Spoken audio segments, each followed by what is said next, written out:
Assalamualaikum warahmatullahi taala wabarakatuh. So, pada hari ini saya nak share pasal anxiety.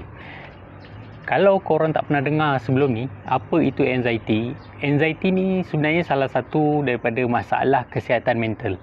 Tapi dia bukanlah orang kata macam sakit mental yang buatkan orang kata macam gila ke apa dan sebagainya. No.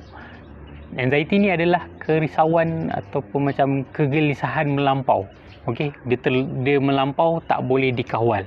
Alright, so orang yang anxiety ni dia sangat-sangat memerlukan orang sekeliling dia untuk bantu dia menjadi lebih baik. Untuk sokong dia dari segi kesihatan mental. Alright. So, apa yang akan berlaku dan apa tanda-tanda kalau korang ni sebenarnya ada anxiety? Yang pertama, yang ini mungkin ada orang yang berbeza-beza dia punya tanda-tanda dia, apa yang dia rasa dan sebagainya. So apa yang saya boleh kongsi dekat sini, anxiety ni adalah rasa yang tiba-tiba macam dia ibarat panic attack dicampur dengan kerisauan yang melampau. Panic attack ni macam kita tiba-tiba gelis, macam apa yang terjadi ni. Ada orang yang dia bila diserang anxiety, kepala dia terlalu sakit macam nak pecah. Sakit sangat macam nak pecah. Telanlah berapa banyak Panadol sekalipun tak akan kurang sakit tu. Tidurlah macam mana sekalipun tak akan kurang sakit tu. Okey. Itu kalau orang yang sakit kat kepala. Tapi ada orang pula yang dia rasa macam sakit dekat dada. Dekat bahagian jantung. Kononnya macam sakit jantung, ibarat macam sakit jantung. Dia tiba-tiba rasa macam dada dia macam menekan, ibarat macam sakit jantung. Dan dia tiba-tiba rasa macam dicuak. Apa dia jadi dengan aku?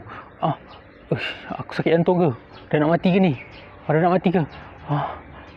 Keresahan dia sampai macam tu sekali.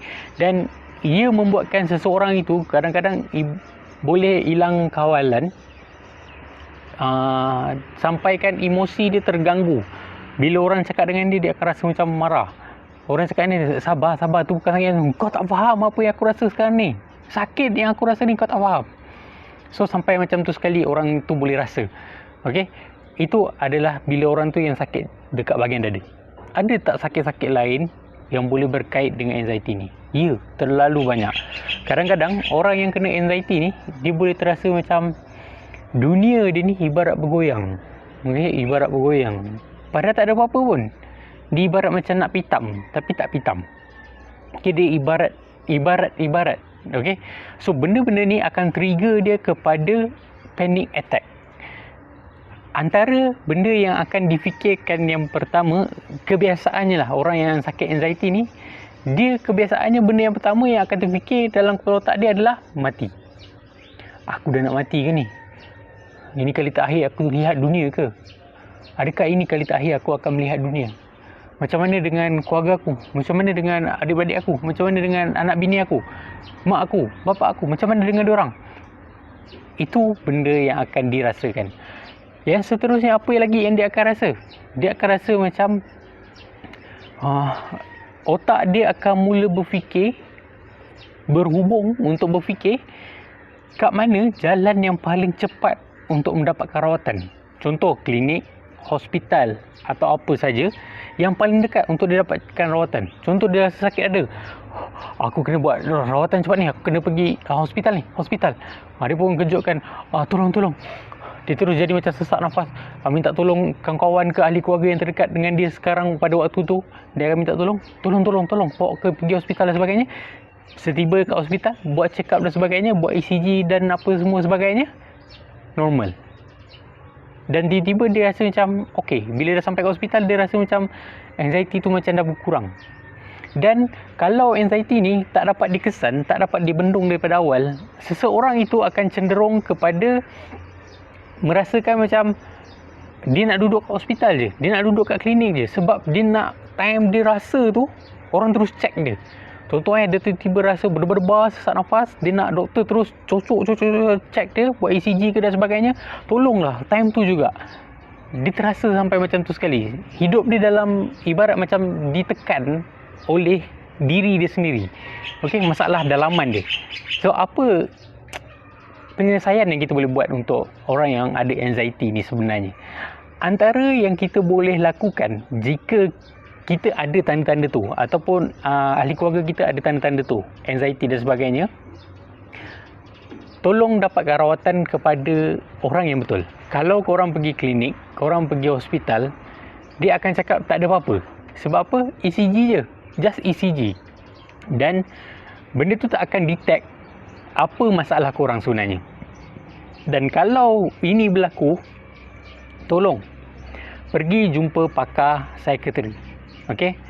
Pakar psikiatri, pakar kesihatan minda, kesihatan mental ni. Tolong jumpa dengan diorang untuk kaji masalah korang ni, sama ada ianya adalah masalah mental. Ini bukan gila Masalah mental bukan gila. Ini adalah kesihatan mental.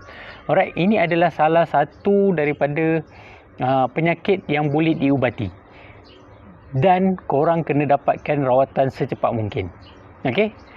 Kenapa saya share benda ni? Sebab saya adalah salah seorang daripada orang yang terkena anxiety. Okey, anxiety semua ada kat semua orang. Tapi saya anxiety yang tak terkawal lah, boleh dikatakan macam tu.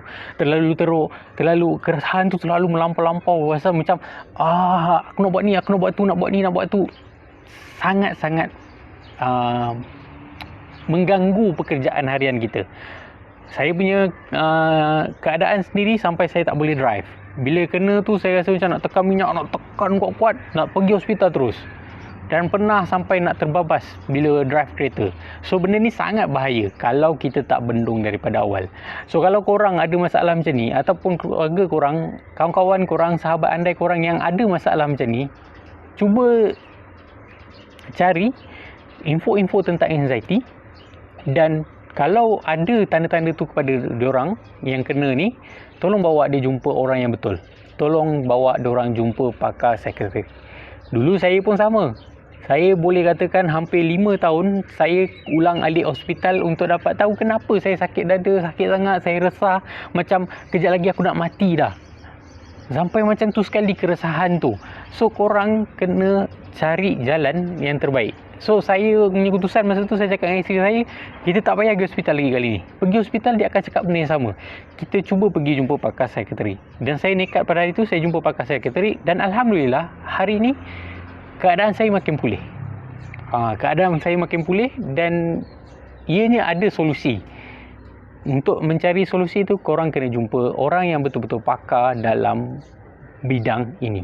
Okey? Orang yang tepat. Okey? Bukan hospital tak bagus, bukan klinik tak bagus. Cuma mereka spesifik kepada kesihatan lain. Kesihatan mental ni spesifik kepada orang yang kesihatan mental. Mereka juga akan rujukkan kita, klinik kesihatan ataupun hospital pun akan rujukkan kita kepada pakar psikiatri. Tapi kalau keadaan kita terlampau teruk, kita mungkin tak boleh tahan. Tak boleh tahan sebab bila kita ke klinik kesihatan ataupun hospital, kena ada follow up report daripada doktor ataupun orang yang merawat kita, kena ada follow up report supaya kita boleh disalurkan kepada departmen yang betul, iaitu psikiatri. Tapi kalau kita tak tahan sangat, macam keadaan saya tak tahan sangat setiap hari benda yang sama dan hidup saya dalam keresahan. Macam mana saya nak betulkan hidup saya ni supaya saya boleh bekerja balik, saya boleh berinteraksi dengan orang dengan baik lebih baik.